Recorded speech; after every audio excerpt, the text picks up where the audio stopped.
ओम जी सर्वेभ्यो नमः। कैसे हो? बढ़िया में ना। आज हम लोग बात करेंगे नीट काउंसलिंग रिगार्डिंग। ये क्वेश्चंस आता है, नीट काउंसलिंग क्या होता है, कैसे होता है, कौन से वेबसाइट में जाना पड़ता है। पहला क्वेश्चन आता है कि हम कौन से वेबसाइट में जाएंगे काउंसलिंग के लिए, आयुष मिनिस्ट्री के लिए एंड एमबीबीएस करना है तो उसके लिए, या एमसीसी पोर्टल के लिए कौन से वेबसाइट में जाएंगे। और दूसरा क्वेश्चन आता है फीस स्ट्रक्चर क्या होता है, यानी रजिस्ट्रेशन फीस कितना लगता है और सिक्योरिटीज मनी कितना लगता है। काउंसलिंग के लिए बेसिकली दो पोर्टल यूज होता है, एक होता है एमसीसी पोर्टल और दूसरा होता है आयुष मिनिस्ट्री पोर्टल या आयुष पोर्टल।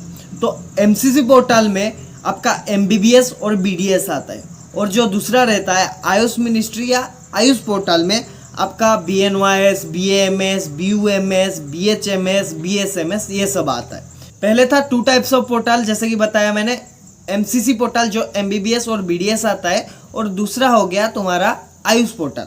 आयुष पोर्टल में आपका बीएसएमएस, बीएनवाईएस, बीएचएमएस, बीएएमएस, बीयूएमएस ये सब आता है। अब क्वेश्चन आता है कि ये दो पोर्टल तो हो गया एमसीसी पोर्टल और आयुष पोर्टल, टू पार्ट्स में ये डिवाइड हुआ है। तो पहले हो गया ऑल इंडिया लेवल और दूसरा हो गया तुम्हारा स्टेट। तो ऑल इंडिया लेवल के लिए अलग रजिस्ट्रेशन फीस पड़ता है और स्टेट के लिए अलग रजिस्ट्रेशन फीस पड़ता है। ये मैं केवल एमसीसी पोर्टल के लिए बोल रहा हूँ। एमसीसी पोर्टल का जैसे रजिस्ट्रेशन फीस लगता है, जितना लगता है गवर्नमेंट में, जितना लगता है प्राइवेट में, उतना लगता है आपका आयुष मिनिस्ट्री या आयुष पोर्टल में भी उतना ही पैसा लगता है। Let's talk about registration fees. तो रजिस्ट्रेशन फीस गवर्नमेंट में लगता है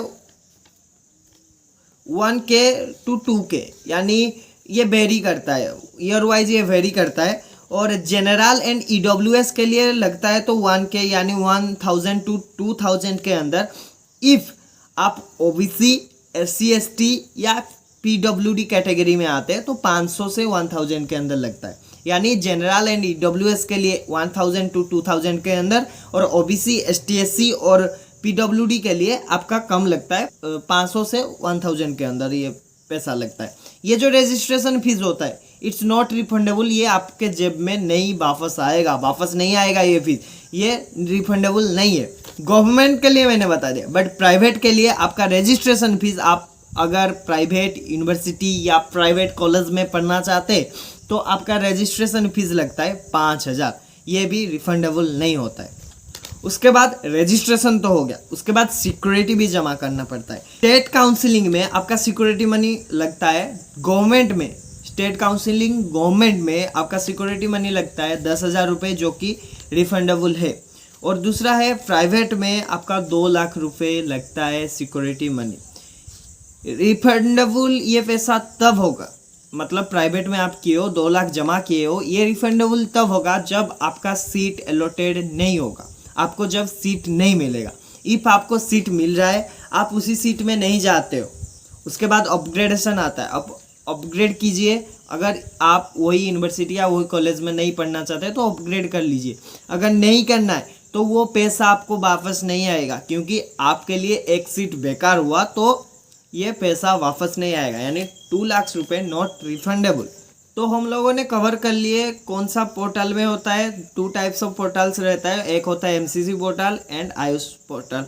2 टाइप्स ऑफ पोर्टल्स के बारे में हम डिस्कशन कर दिए, और फीस स्ट्रक्चर के बारे में भी डिस्कशन कर दिए। और तीसरा चीज़ सिक्योरिटी मनी, रजिस्ट्रेशन में कितना फीस लगता है उसके ऊपर चर्चा कर लिए। गवर्नमेंट में कितना लगता है एंड प्राइवेट में कितना लगता है फीस, वही ऊपर भी हम चर्चा कर चुके हैं। काउंसलिंग कब से स्टार्ट होने वाला था और अभी तक कितना देर हो चुका है। तो काउंसलिंग जुलाई फर्स्ट वीक से स्टार्ट होने वाला था, अभी तक स्टार्ट हो चुका है।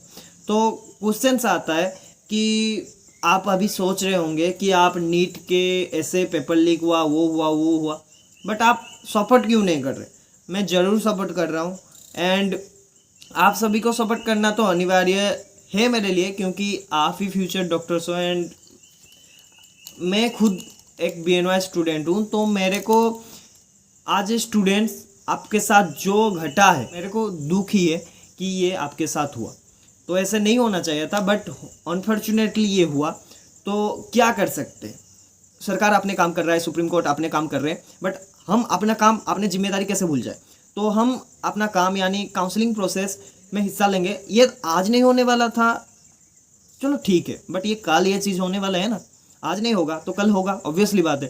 तो कभी ना कभी होगा, तो कल नहीं तो आज ही कर लेते हैं। तो ये था काउंसलिंग के ऊपर वीडियो। तो मिलते हैं अगले एक नया वीडियो के साथ। Till then take care, bye bye and see you soon.